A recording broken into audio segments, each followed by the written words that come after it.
Welcome to Snetterton, Norfolk for the world's longest endurance race. This is the Uniroyal 25 Hours Willhire Saloon Car Challenge. 25 hours this year, normally 24, to celebrate the 25th anniversary of the Willhire truck rental company from Norfolk, who have sponsored this event for the past 10 years. And for this race we actually see classes A, B, C and D all together at the same time, which during the night hours can cause some problems when the A and B cars come upon the C and D cars, the speed differential of 30 to 40 miles an hour sometimes down the straight. The practice for this event has been held over the previous 2 days, the drivers having sessions both in the daytime and night time. Mark Hells for a long time held the pole position in his Sapphire car, there with Slim Borgood in, but then decided as the third driver to try Jerry Marnie's car to see if that was any better, and actually put that on pole for Jerry. So on pole today we actually see Jerry Marnie there and Tim Harvey, thanks to Mark Howes. Alongside them is Mark Howes' other car with Slim Borgood, the ex-Formula 1 and now Truck Superbrie driver and ex-ABBA drummer. On the second row we see Keith O'Dore, partnered by their ever-wonderful Barry Williams. On the outside of the second row we see Andrew Jeffrey in the Guy Povey BMW Class B leading car. There we see Vic Lee, the team manager of Graham Coombs' car. He's partnering Graham for this event, alongside Carl Jones, the third driver. Alongside them we see Rob Gravitt and Mike Smith in the David Sheard car, normally driven by David in this championship. There we see Gerrit Van Cowen in Mike Pickup's BMW M3 with Pete Tyson. Nick Whale in the green mobile unleaded car with Dave Loudon, John Llewellyn and Ian Kahn. There's Lionel Abbott with Skid Scarborough in the Saab. Steve Monk in his usual Sapphire Cosworth with Sean Brown and Ian Jacobs partnering him. Alongside them we have Graham Davis, Ray Davis and Dave Pinkney in Graham's normal car. And there we see Tony Lanfranchi partnered by Jess Yates and Jerry Marshall, whose combined age must equal the rest of the grid put together, probably except for Jeff Kimber-Smith. There we see the effervescent Roger Williams in his silver car, silver for the 25th anniversary, partnered by Pete Sugden and Mike Littlewood, number 25 of course for the 25th as well. And there, normally in 8th, or should have been in 18th position, Alan Hassell with Gideon Hudson and Josh Sadler, the car having problems with the handbrake I think it was suggested, and having to start from the pit lane. Now they don't go on the warm-up lap, they have to wait there till the cars come around again, then he can start once the cars have gone past. So whilst the pace car leads them on their pace lap, I'll hand you over to Cindy now for the rest of the grid. And in 15th position we have Roger Jones, Paul Taft, Graham Churchill in the VW Golf GTI. Next to them Frank Cundall, John Wilson, Phil Martin Dye and Rod Burley in the BMW M3. Next was Alan Hassell, who was in the pit lane. 19th was Paul Michael, Tony Pike, Andy Middlehurst in the VW Golf GTI. And 20th, Vaughan Richmond, David DaCosta, David Oates and David Shedd in Ford RS Turbo. 20th position, Nick Bourne and Rob Kirby in the VW Golf GTI. And next, Barbara Cow and Jeff Kimber-Smith in their BMW M3. And then we have Brian Cox, Ilsa Cox and Bill Stilwell in a Golf GTI. And in 24th position, Gordon Lauder and Mike Wilson in the Black Sapphire Cosworth. 25th, Piers Johnson, Phil Ash, Tim Saunders in the Vauxhall Astra. And in 26th position, Tim Busby, Simon Munger and Heather Bailey in the first of their classes, Suzuki Swift GTI. Well, the pace car pulls off now and they hold formation through Russell up to the line as they wait for the green light. And as the red light is holding steady, it goes to green and we have a start for the 25 hours of Snetterton. And in the lead it's Jerry Marnie taking the first corner from Slim Borgood. All the drivers seem to be taking it a little bit gingerly there. Nobody wants to be the first one to go off, because they've got a long distance in front of them. There's no need to have an out-and-out race on the first lap, although it is nice and prestigious to lead the first lap of the 25 hours. And yes, they're all cleanly through there, and it's still Jerry leading from Slim Borgood in the Firestone cars, the Firestones 1 and 2 there, as in third place it seems to be Rob Gravitt and Mike Smith car. He's jumped a few places from 8th on the grid there, and they're coming round through the bomb hole. And it's still the two Firestone cars. There's Keith O'Dore in 5th place and Steve Monk in 6th. And it's Andrew Jeffrey in the Guy Povey car leading the B-class runners, as the leaders now come through Russell, and it's Jerry Marnie leading from Slim Borgood, Rob Gravitt and Keith O'Dore. As they come up to the line now, and it's 2 minutes gone with 23 hours 58 minutes to run. 24 hours, sorry, 58 minutes to run. And we're in car now with the Nick Whale Mobile unleaded car, following Gerrit van Cowen, and he seems to be taking a position on the second lap. So he's up to second place in the class now. That's Class B for the BMW M3 there. And here we are into the second or third lap now, and the cars, they're holding station. You can see they're quite close in this race. Normally they're stretched out a bit by now in the normal Uniroyal rounds, but the cars, there's Jerry still leading the race from Slim Borgard, Rob Gravitt in third, Keith O'Dore in fourth, and the cars have got a long way to go.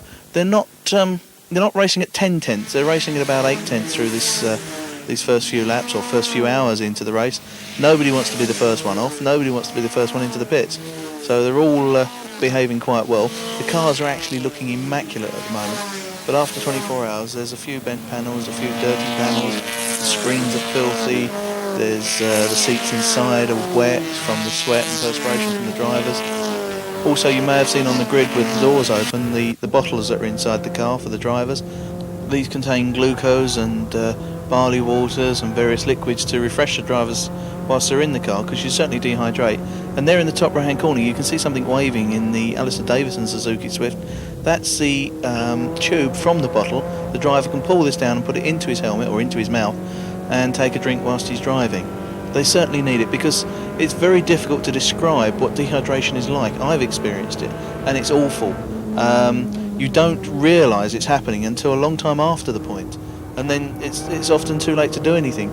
So you've got to keep check of it, you've got to keep check of the car, you've got to keep checking yourself during this long distance race. And on the backs of the cars there, you'll see that the back screens are blotted out with masking tape or tank tape. This is for the night time. When they're driving during the nights, the cars from behind, the lights often dazzle you. You don't need to see them from behind. You'll get the flag signals. You'll see the lights glaring somewhere inside the car, so you know somebody's coming upon you. So they keep the back screens covered with these strips, and then once the night stint's over, they rip them off so as they've got normal vision all round. So there we have the leading four cars of Jerry Marnie, Slim Borgard, Rob Gravitt and O'Dore. It's very easy to give you the positions for the first 2 hours, but once they start making their pit stops, then it's down to the sheets and hope the sheets are right. Here we have, looks like our first pit caller. It's Graham Davis. Let's see if we've got any information from Cindy. She'll be waiting as he comes in. Yes, it's 9 minutes into the race and he's already radioed in. The mechanics are waiting to lift the bonnet and they're going to adjust the turbo. Well, I doubt if there'll be any celebrations, but he's our first pit caller. Thank you, Cindy in the pits. So that's our first report at 9 minutes past the first hour. And now we're in car with Jerry Marnie in the actual Sierra hatchback, the other car being a Sierra Sapphire for the Firestone team. He's coming through, he's lapping tail enders already, so at about 15 minutes into the race, he's already up amongst the tail enders. There's the Renault 21 Turbo in front. You can see that the speed differential here is vast, even on cars in the same class. Jerry's coming up upon Sierras already, so these guys aren't out and out racing. They're there to stay to the end. They want to be at the end of the race.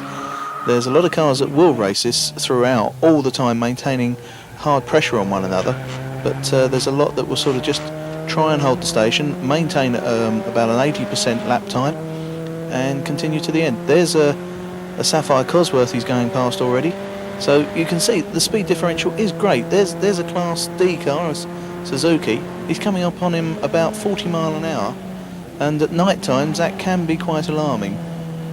And here he comes upon the Class D Suzuki of, let's have a look now, and that's Tim Busby. That's the Tim Busby, Simon Munger, Heather Bailey car. This car, of course, is a well-known long-distance car. It won the Willhire class last year. It's also won the Alton Park class this year, and is certainly a hot favourite to win it again this year. And there we see the Alan Hassell car coming out of the pits. That's the Class A Sierra Cosworth. We'll go over to Cindy any second now to see if she can update us on this car. Well, Alan's just left and he's also had his turbo adjusted. In the meantime, we've also had a pit caller from Skid Scarborough. He was called in with a suspected fuel leakage, but didn't apparently have one. Well, I don't know what the problem is. We've got another car coming in. It's Jerry Marnie, the leader. I don't know what the problem is, but his pit crew are waiting for him. I've just been informed that the observers have seen a fuel leaking out of the car. I'll keep you updated on that one. So there we have it, 43 minutes past the hour, and we have a change in the leader. So the leader is now Slim Borgood from Rob Gravitt, who's closely being followed there by Keith O'Dore's car. They're holding Jerry for a time in the pits now. So yes, there's his message to leave. Jerry's now resuming back into the race. Cindy, can you update us on this, see if we can find out anything straight away? Well, as you can see, he's leaving the pits now. They can't find a fuel leak anywhere. It's cost him a lap, as it did Skid Scarborough, but there's no leak as far as they can find out. Incidentally, while I'm here, Steve Monkey's in the pits. Big trouble there. He's got problems under the hood. The engine's sounded pretty bad as it came in, and it's now being worked on, but I think it's terminal. So it looks like we may have our first retirement. It's not been confirmed yet. We'll wait and see as time goes on. So now into the race. Let's see, we've got Class B leader there was Nick Well. Class C there is Roger Jones in the number 23 car. And the Class D leader is Brett Darrell. They're slipstreaming the Astra of James Chambers' Salvador Valiente's car. And now comes the time of the regular pit stops. They're beginning here. Let's go over to Cindy for an update of these. It's extremely chaotic as the drivers come in for their routine pit stops. There's Blackburn getting out and Gordon Lauder getting in. They're going to change the tyres and refuel at the same time. There's the Abbott entered Saab. Skid Scarborough's brought it in. The tyres are being changed. Abbott's getting into the car. In fact, he's in it. And he's off. Very quick pit stop there, making up a bit for the lost time with the suspected fuel leakage. There's Alan Hassell in his car. He's getting out, handing over to Gideon Hudson. It's parked in a very precarious position there over the yellow line. It should be behind it. Rob Gravitt's coming in for his routine pit stop. He's going to hand over, I think, to Mike, but it's a little bit more than routine. There's a lot of steam there. That looks to me like a head gasket, but we'll get back to you on that. Keith O'Dore's coming in. Yep, here he is, and he's going to hand over to Barry Williams. Up goes the hood. Terrific. And yep, they're going to adjust the turbo as well. I don't know whether that's going to be up or down. Presume it's going to be down because the ambient temperature is extremely hot, and most of the cars, in fact, are turning their turbos down. Fuel's being taken on board now, and it's being gravity fed. They're not allowed to pump these in. That's it, that's full. Oh, that's more than full. Maybe the temperature has caused the fuel to expand. Barry Williams has taken over then, and I'll hand back to Bunter for...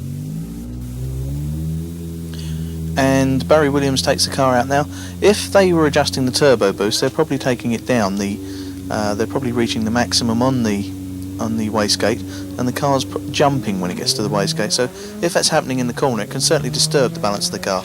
But with Barry Williams in there, it doesn't matter if you adjust it up or down, he'll still be as quick as ever. He's a certain master of driving cars. There's three masters in this race who I do dearly respect. That's Barry, Jerry and Tony. I'd like to see them all out together in cars, but Jerry and Tony, of course, in the same car. So here we go around with Barry. He's feeling the first lap round. That's not his normal pose. He's sort of arms crossed and foot full down and sideways, back hanging out. That's the usual Barry Wizzo Williams we know. So here he is going down the back straight. He'll get used to the car for the start. When they filled the cars up, of course, with that fuel, it's a lot of weight goes in. Sometimes they take up to 45 gallons on a refuel. 45 gallons, well, if you've ever carried a 5-gallon can of fuel, you know how heavy that is. You have 45 in the back, 9 times that amount, and that swishing around, it's going to move the car about as well. So they can't go like in a normal 10-lap race. There's the Rob Gravitt Mike Smith car. They've got problems. The hand's up there, so when they did call into the pits last time with all that steam out, they must have done something to the engine, so it looks like their race is already run. There's the Jerry Marnie Tim Harvey car, and the Slim Borgood Mark Howell's car. That's still doing well up at the front. The race has been fairly uneventful at the moment. All the drivers doing well to keep the cars on the track. There's the Mike Smith Rob Gravitt car. That's races run, so unfortunately we're going to lose those. Oh dear, I spoke too soon. There we have a pace car out. So somebody has gone off, or something's happened somewhere. Let's see if we can find it. One of the cameras may pick it up. We have a few around the track. There it is. It's the Kittleson Golf GTI. It's doing a whoopsie in the kitty litter. That's certainly not going to get out of there without assistance. I think we'd better go over to Cindy. I'm sure they're going to take advantage of this situation at the moment. Well, they certainly are. Roger Williams has just come in, and there's Alistair Davidson changing over there. That looks like a pad and tyre change there. The brakes are being bled. It's incredible how fast they can do that. Taft hands over to Churchill there in the leading Class C car, making good use of this incident. Back to you, Bunter. And they've actually got the Golf out of the gravel traps now. It's going back to the pits, and the marshal's having a quick broom around the track there. Sorry about that. Now the car's gone back to the pits. Unlike last year, where when the car was pulled out of the gravel trap, if it continued to the pits, it could continue in the race. This year, the cars are being excluded, which, depends how you look at it, is unfair or fair. The subject, if anybody wants to look at it, is ASR 23 in the Blue Book. I thought I'd say that because it was on the information sheet at the time. The pace car still leading the cars round. You saw the clerk of the course car there out checking to see what was happening. He's happy that everything's clear. The cars have gone round. The cars coming out of the pits, of course, cannot continue until they reach the end of the pack of cars being led. There we see the Nick Wowell car coming out, followed by the Firestone car of Jerry Marnie, the Jerry Marnie Tim Harvey car, Suzuki Swift, the Golf GTI. They're all taking advantage of the pace car there. So the pace car's gone in and racing has continued. And we're after 6 hours now into the race, and the car's still looking quite clean and quite smart at the moment. Still continuing at about 80% of their time. You'll find that when you get to about 23 hours, if there's still chances to win, then the cars will then go at 10%, 100% or 110% of their ability. So there's the O'Dore car coming through, and the Keith Cundell, and unfortunately the Jerry Marshall, Tony Lamb, Frankie Jess Yates car coming in again. This car's been fraught with problems during the first 6 hours. There we are, nice artistic view. The cameramen are allowed to take these nice shots at this time of day. The shadows are getting a lot longer. You can see them when the car's there, how long they are out at the side. The sun's setting, we're going into the evening mood. Some of the cars will be coming in soon to take those headlight covers off, or the spotlight covers you see on the front. There are 256 laps, that's 6 hours into the race now, and car number 5, that's the O'Dore and Barry Williams, Keith O'Dore and Barry Williams leading from Jerry Marnie and Tim Harvey, with the Howes Borgood Sapphire next. The leading Class B car being the Wow Loudon Khan BMW M3, and the Mercedes, second in the class, very close to them, only 1 lap behind at the moment. And the Class C car leader, he's up at 6th overall. That's Jones, Taft and Churchill, with Ball and Kirby just 1 lap behind them. So still at the top, it's quite close. The racing's going very close at the moment. And there we still see cars coming in over the Spectators Bridge, or the Paddock Bridge.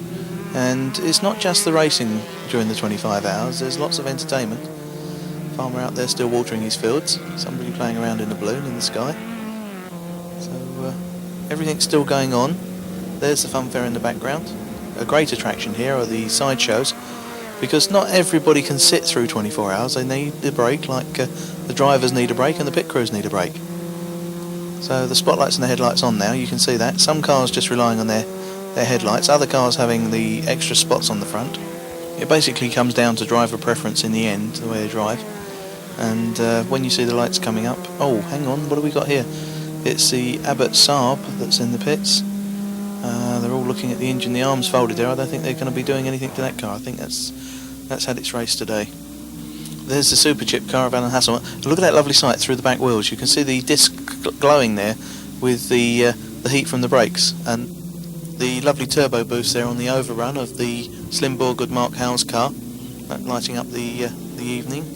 And now we are in car with Barry Williams in the Keith O'Dore Barry Williams Sierra Cosworth. This is running at the moment, or after 6 hours it was running in the lead. Barry doing a wonderful job. He's keeping pace with Keith's times. They're very close to one another with their times. I think this car has certainly got potential for a win. It'll be interesting to see at the end of the day.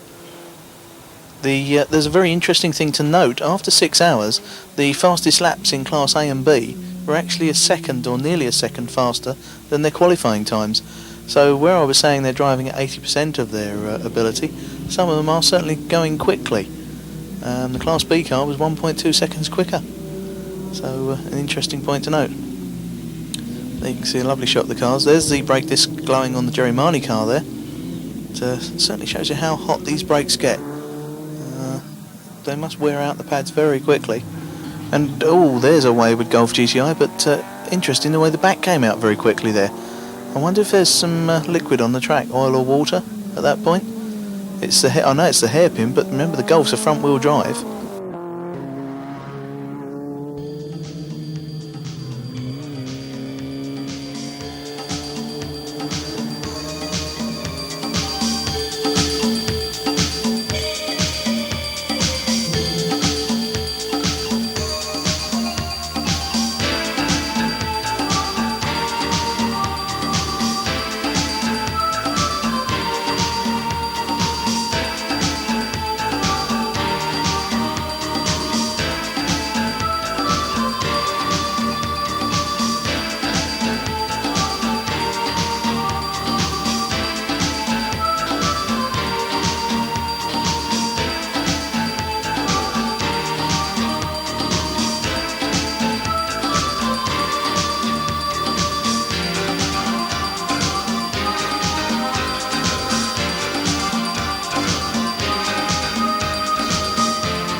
Now that we're in the dark of night, the temperature's fallen drastically. There's the car number 31 that had that wayward back end, that Golf GTI. So they're looking at the back, so probably something is wrong with that end. And there's Carol, the team manager, regular member of the teams of the Willhire, a great team manager and great friend of ours. And I think Cindy's sidelined Tim Harvey. Over to Cindy now.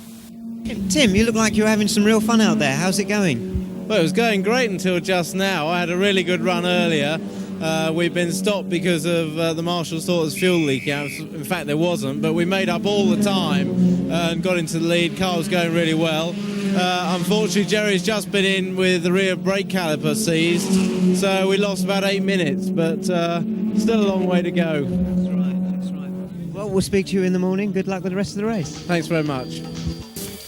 It is amazing every year you see this race, and although it's one of the most prestigious races in England, all the teams, or virtually all of the teams, are volunteers, and I would say about 80%, 85% of these guys helping out with these cars don't receive any form of salary. It's all through enthusiasm, along with the marshals, ones that we must give a great thanks to because they spend a lot of time with it.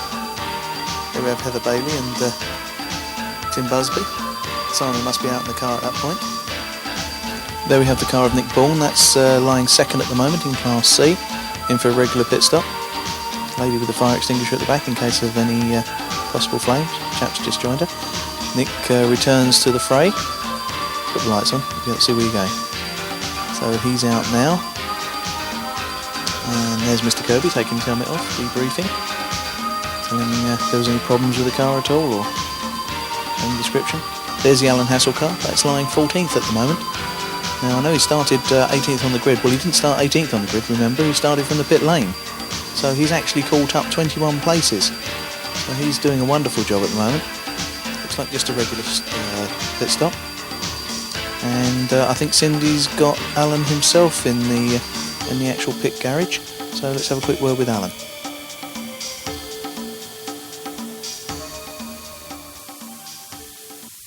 As you know, pretty dreadful start, and it took me a long time to get the pop-off valve sorted out.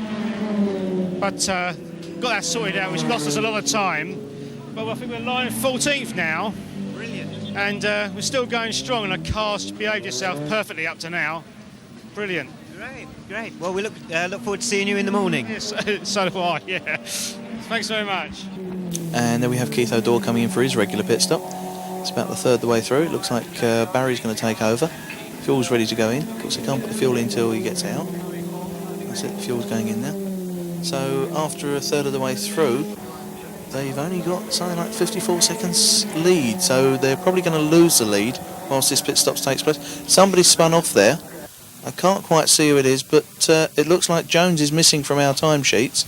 Jones leading the class. He should have come round now, and he's not in the pits. So that could be the Roger Jones car. There's the pace car starting up to go out again. So it looks like it's going to be a hectic time in the pits again. So let Cindy sort it out. Here we are. Well, it seems as though Roger span on some oil at Russell. Where the oil came from, we don't know, but it's obviously coming from one of the cars out there, and we'll find out soon enough.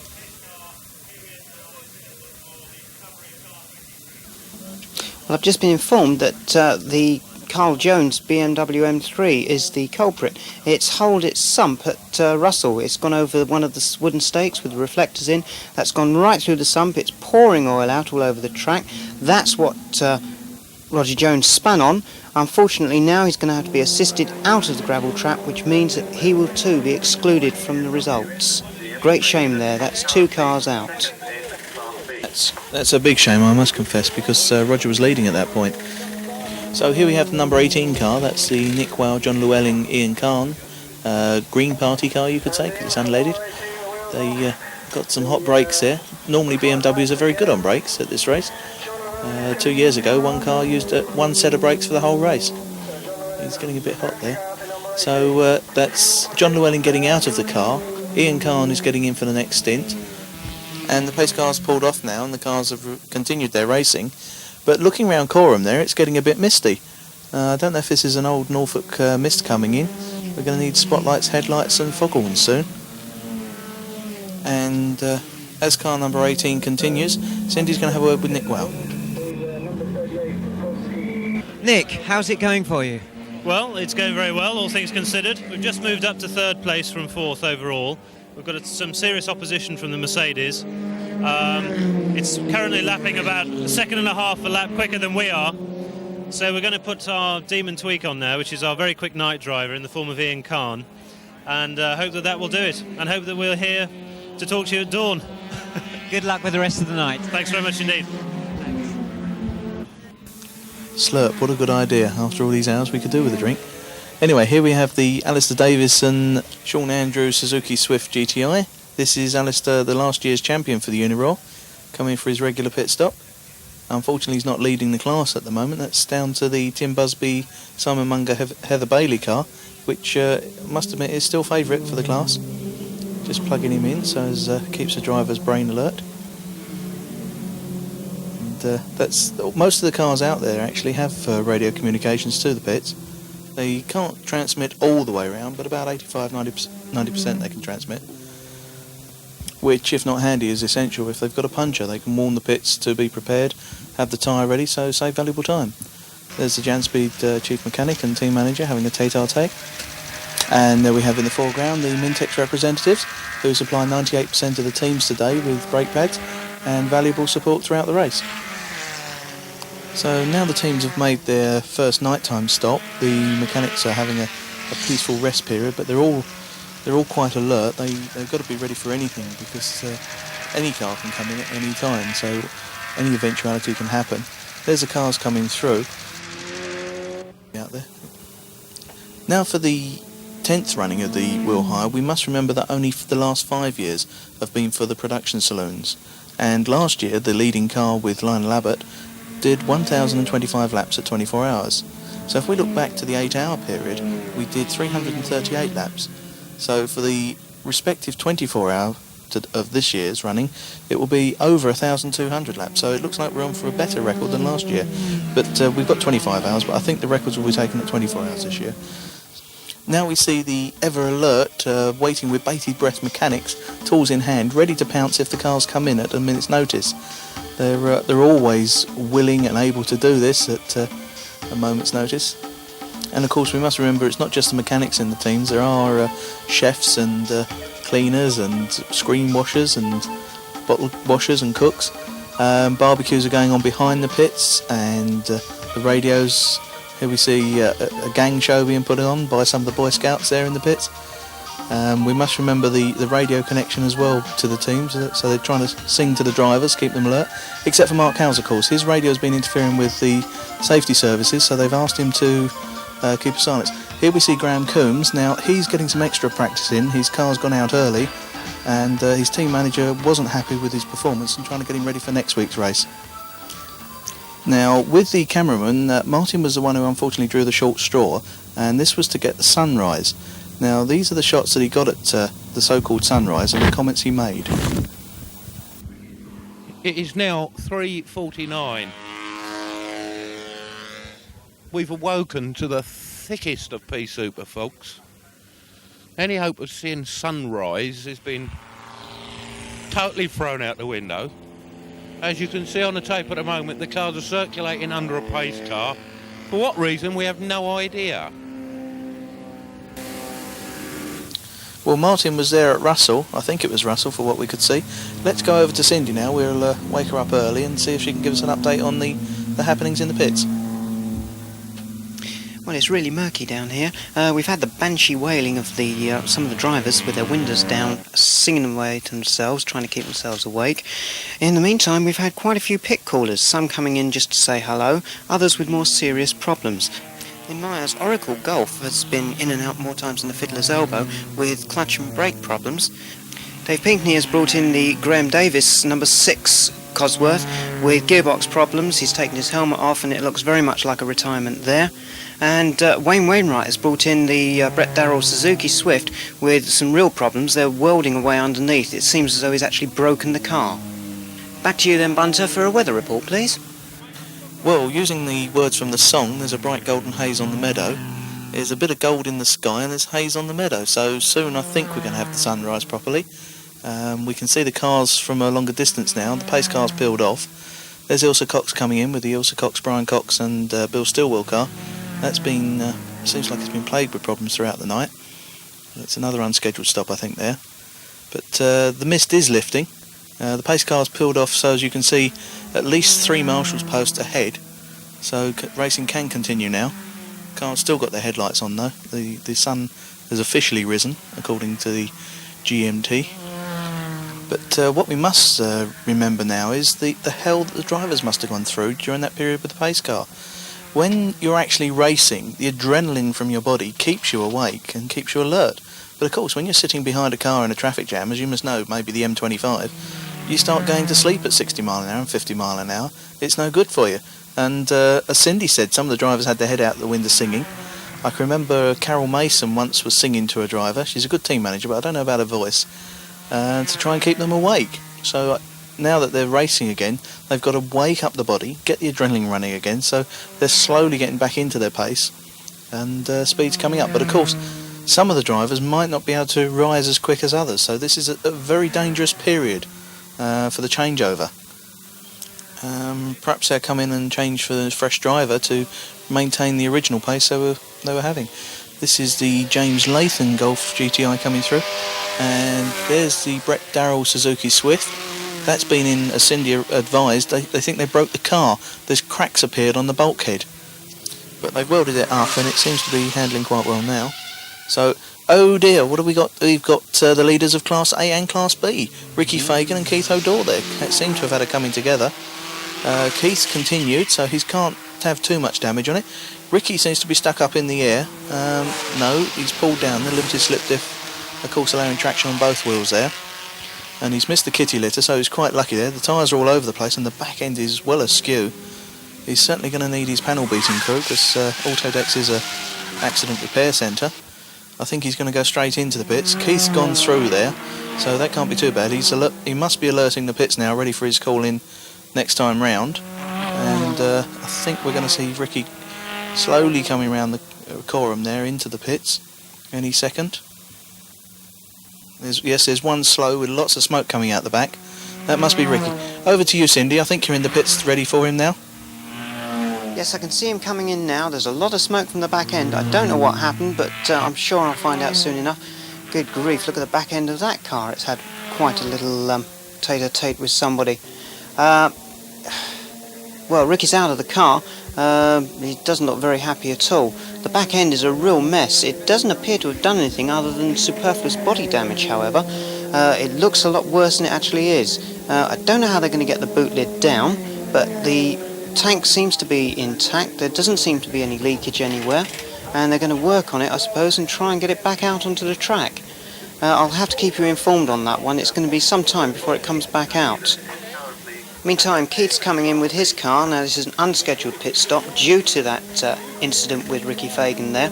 I don't know how much damage has actually been done. It looks reasonably sound. They're having a good look round the car. There's some damage onto the bodywork. Some of that's quite fresh. That must be where they had the incident with Ricky Fagan. But it does look just like body damage. It doesn't appear to be serious. They're fiddling around with the body. They're just checking around on the suspension legs, but the wheel's off. It doesn't appear to have done any damage. They're just pulling that out. Obviously, I don't want it scuffing on the tyre. Meanwhile, on the other side, there is some damage, but that was done during the night. There was a minor skirmish with a car that was overtaking a Suzuki Swift and didn't realise that Barry Williams was on the outside overtaking them at the time. But again, that didn't cause any real problems. It could have done mine, but it didn't. No tyre change, no driver change, and the car goes back out. Back to Bunter then for an update. Well, O'Dore's come back out now. I see that the offside door mirror is missing. That was the one from the Suzuki Swift in the night. So Barry won't be able to look at himself and groom his hair during the racing. Fagan's back out. He was in the pits for 8 minutes there. I've just been handed the official report on that, and it says at 5:24, Fagan in for tyres, bodywork, lots of tender loving care and a sledgehammer to straighten out bodywork. Fagan out 5:32. Anyway, the pace car's come out now. This is for the incident with Ricky Fagan and Keith O'Dore, so as they can rebuild the tyre wall. It does expose the Armco there, and it is on a dangerous spot, so it will need to be rebuilt. So whilst the pace car's out, we can give you an update on the leaders at the moment. So Howes and Borgard are in the lead of Class A and overall, with O'Dore, Williams and Taylor in second place in the Ford Sierra Cosworth. Jerry Marnie and Tim Harvey are in third overall and Class A. And fourth overall is the Class B leader, which is Nick Wow, Dave Loudon and Ian Kahn. Second in Class B is the Fagan Flux Taylor Mercedes, now it's maintained its position. And third in Class B is the Cundall Wilson Martin Dye BMW as well. First in Class C and sixth overall is Nick Bourne and Rob Kirby in the Golf GTI. Second in Class C is Rael, Latham and Field in a similar car. And third, Chambers and Valiente in the first of the Vauxhall Astras. Leader of Class D at this point is 11th overall, which is the Busby Munga Bailey, the one I favoured all the way along there. Second in Class D at the moment is the Butt, Broom and Sizey Suzuki Swift GTI, and third is the Waller, Day and Halbin Suzuki Swift GTI. The one, of course, of Brett Darrell is having handling problems and I think is actually going to retire any second now. So here we are back with the in-car camera with Keith O'Dore in the Syntron X-sponsored Castrol Sierra Cosworth. It seems to be going fairly straight now, the steering wheel straight, so it doesn't look like the front suspension's too much awry. They're maintaining a good pace, and in the last hour I think he's actually taken a lap back off of Slim Borgard and Mark Howes. He's sitting there on the tail of Jerry Marnie and Tim Harvey, and although he's actually behind the car in front is 8 laps behind in third place.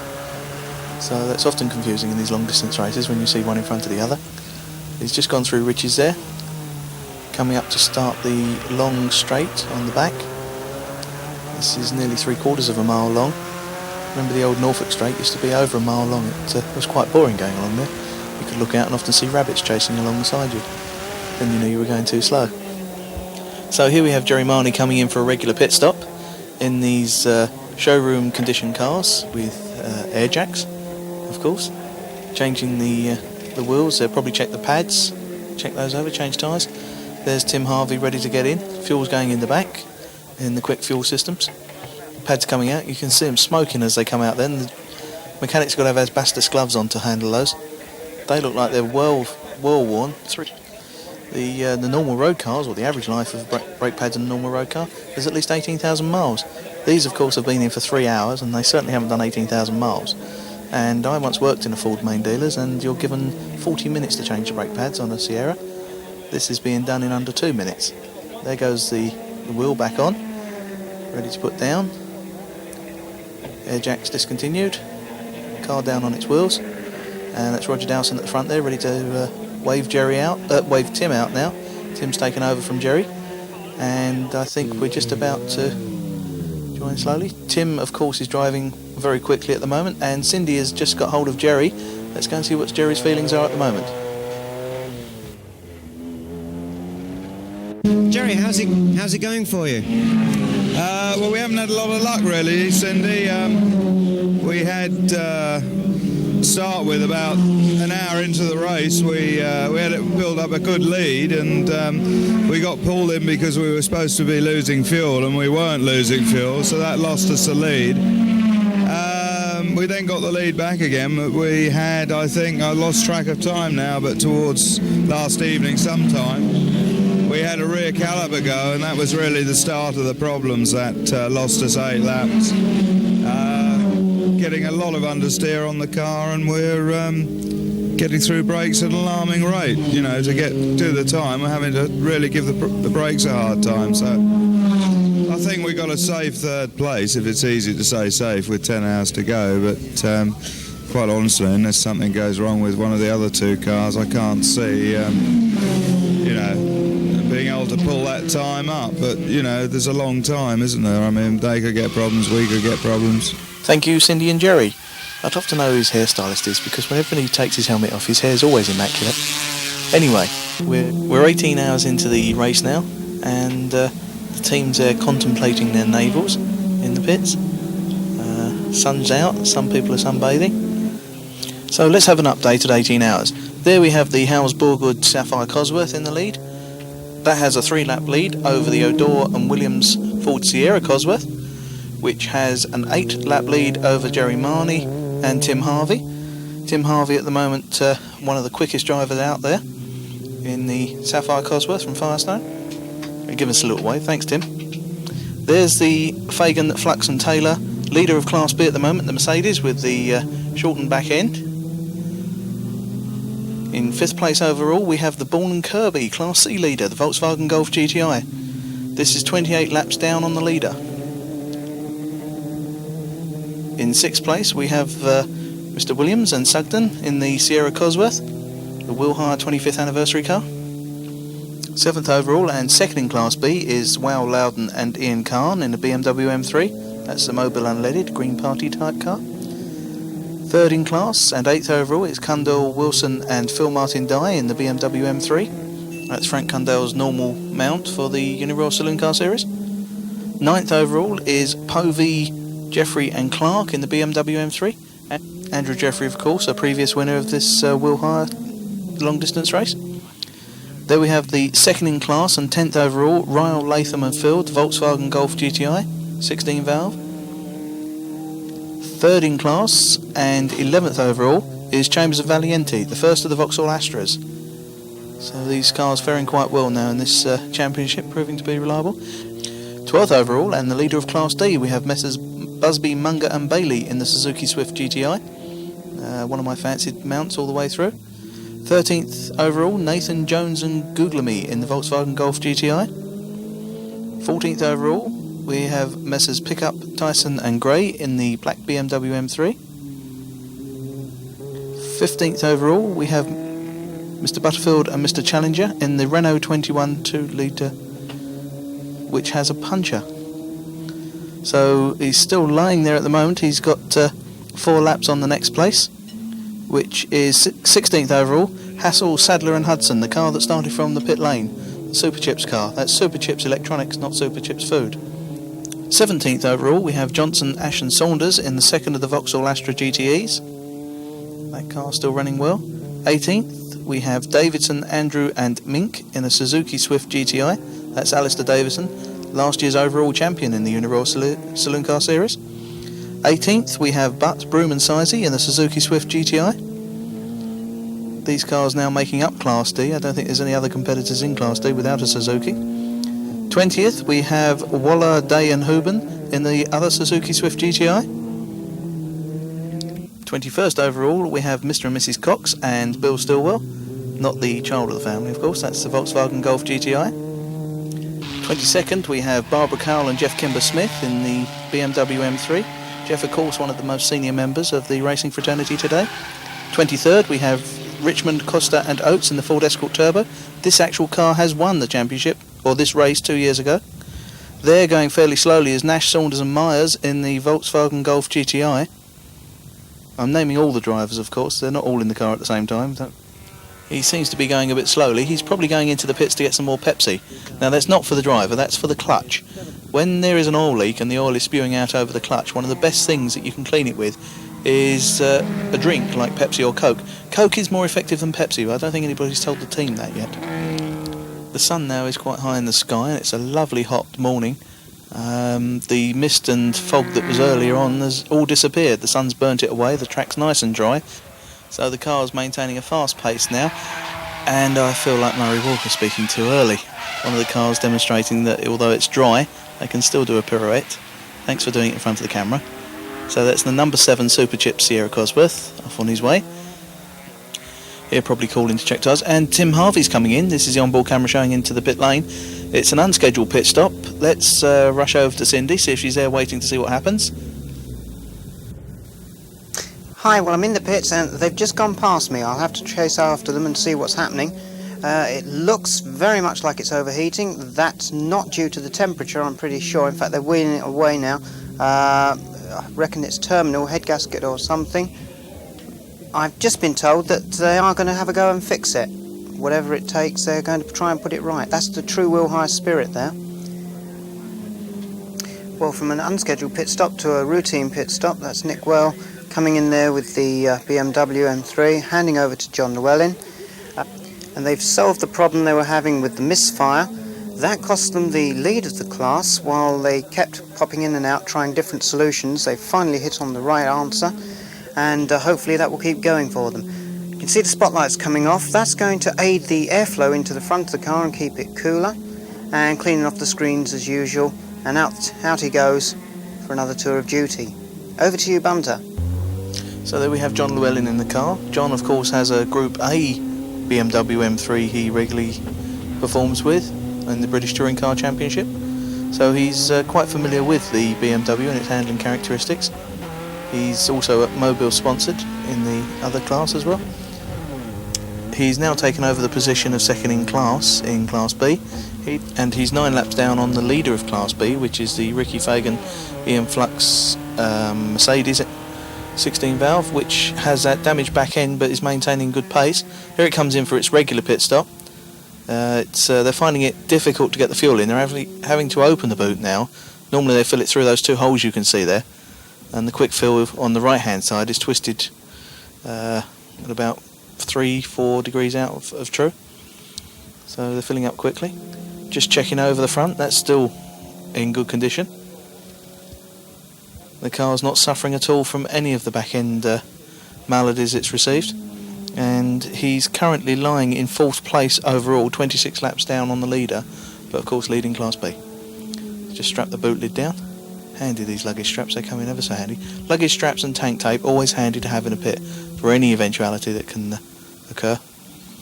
So, goes out on his last stint. Leading Class C at the moment, of course, is the Nick Bourne Rob Kirby car. That's in for one of its last pit stops. This car's still kept the tape on the back screen. He's having new tyres. Just torquing up the wheels. Get the wires out of the way. There's a mechanic. Oh, does a lovely axis over something else, and the car goes out. He's currently in 5th place overall, and he's 34 laps down on the leader. There's the Class D leading car, the Simon Munger, Tim Busby and Heather Bailey Suzuki Swift GTI. It's currently 12th overall and 61 laps down on the leader, but of course it's got quite a few laps on Sierra Cosworths, BMWs behind it, Vauxhall Astras and a lot of other Suzuki Swifts. This car is actually 3 years old. It started life in the hands of Barbara Cowell and did the Uniroyal Willhire 3 years ago. Unfortunately it didn't finish that one. It competed last year, of which it's won the class, and at the moment it's currently doing quite well, but I won't harp on about that in case something may happen. So the racing continues. There's the Slim Borgood Mark Howell's car still in the lead, going quite well. Second place still is currently O'Dore Williams in the Castrol Citroën X sponsored Ford Sierra Cosworth. And the distance between the two cars is currently coming down fairly fast. It's less than 3 laps now, and Keith having a good stint in the Citroen car there. The other Sierra from Firestone stable has come back out. They've turned the boost right down to 0, which won't cure the problem, but it should make the car last to the end of the race. Head gasket's been diagnosed on that car, so they're not trying to pressure it too much.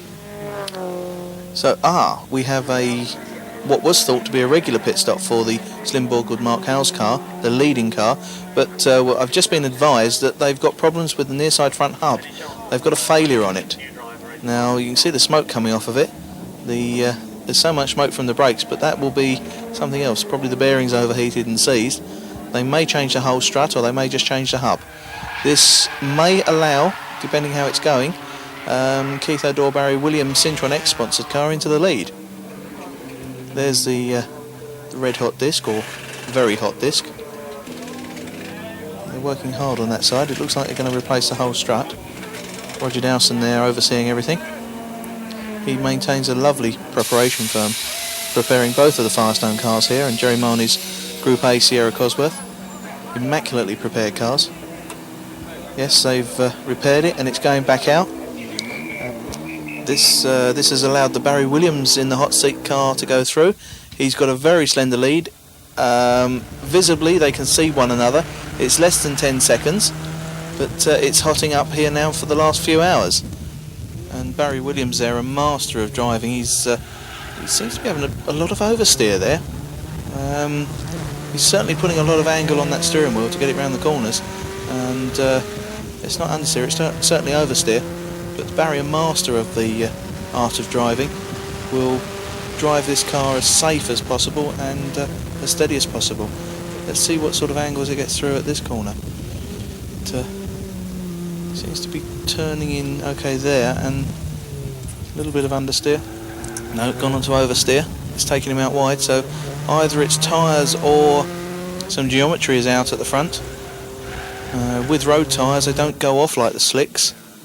There's the Howes Slim Borgood car in second place currently at the moment, just coming through the bomb hole. Let's see if Cindy can have a word with Keith O'Dore and advise us the situation with the car at the moment, because they are having problems. Keith, you seem to be having a few problems at the moment. Is it anything serious? Yes, well, hopefully not, but I think long term it might be, because we're having such a close battle at the moment with Mark and Slim. There's less than a lap in it, I believe. The front geometry's misaligned because we touched Fagan earlier on, and I think that's affecting the handling and it's knocking the tyres out. So we might have a little bit of a problem from now on. So if it's affecting the handling, the drivers are still keeping the speeds up in the car, but both very, very professional drivers at this sport, so they're handling the car quite well. They expect a pit stop soon with that car, and we'll go over to Cindy for the regular pit stop to see what's happening.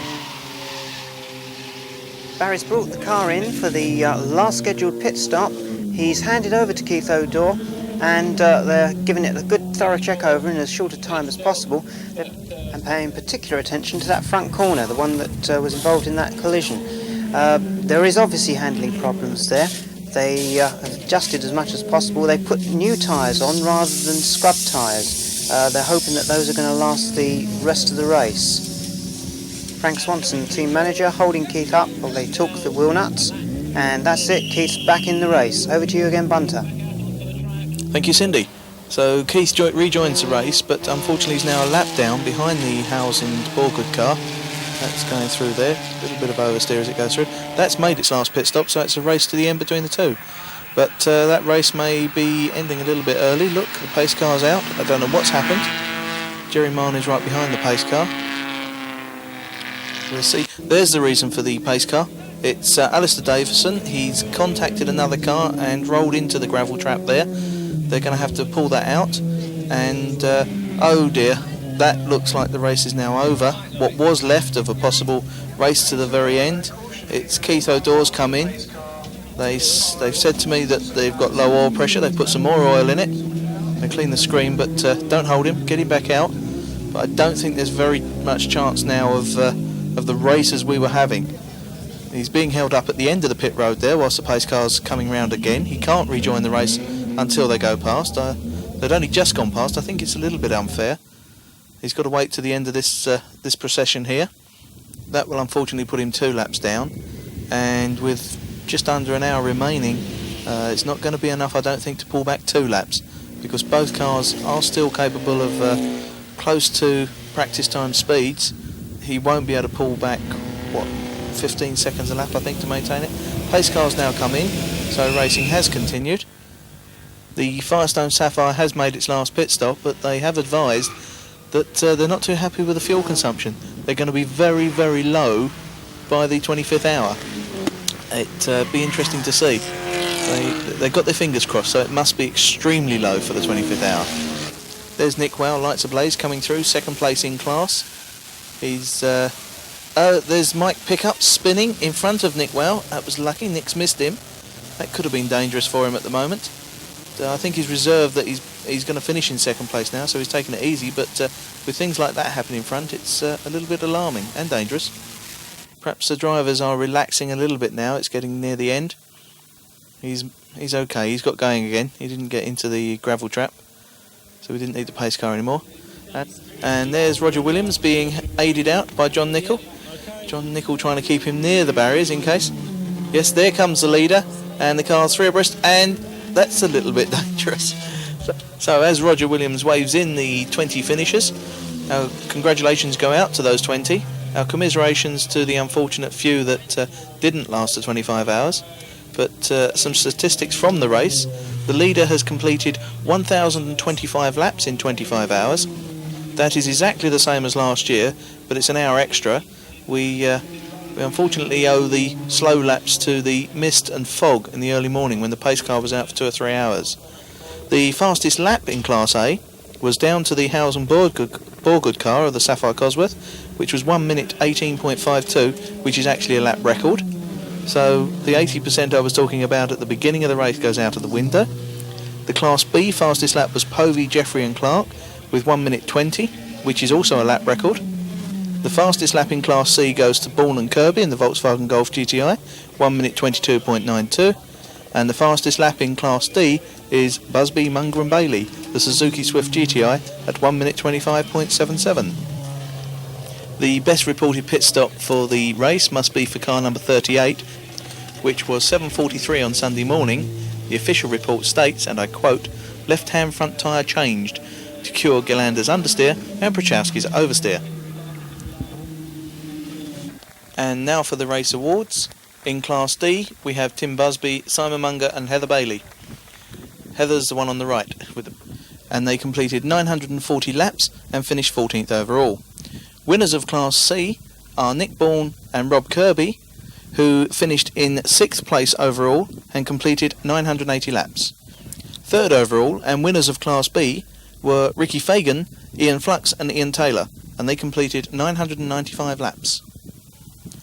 2nd overall and 2nd in Class A were Keith O'Dore and Barry Williams.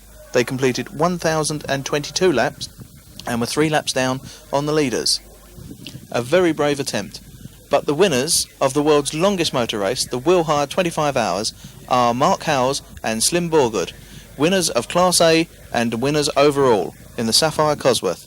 They completed 1,025 laps in 25 hours, 54.88 seconds, at an average speed of 78.54 miles per hour.